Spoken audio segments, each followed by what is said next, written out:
For this problem, we're going to determine the domain of a rational function and then determine any vertical, horizontal, or oblique asymptotes. We're given the function g of x equals 2x squared minus 14x plus 24 divided by x squared plus 6x minus 40. To find the domain, we need to remember that for rational functions, the domain is always all real numbers except values that make the denominator 0. So we want to start by factoring our function, and we'll factor both the numerator and denominator. In the numerator, we'll pull out a 2 first. That'll give us 2 times x squared minus 7x plus 12. In the denominator, there's no common factor we can pull out, but we can go ahead and factor that as x plus 10 times x minus 4. Continue factoring in the numerator. We get 2 times x minus 3 times x minus 4.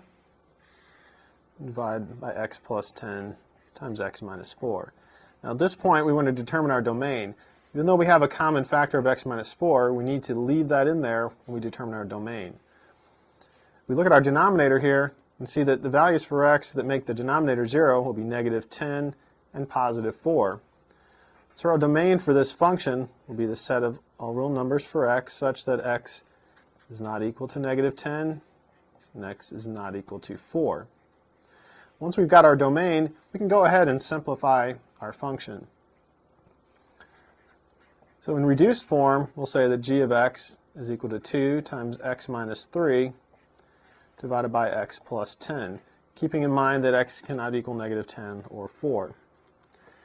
Find vertical, horizontal, and oblique asymptotes, we'll start with vertical asymptotes.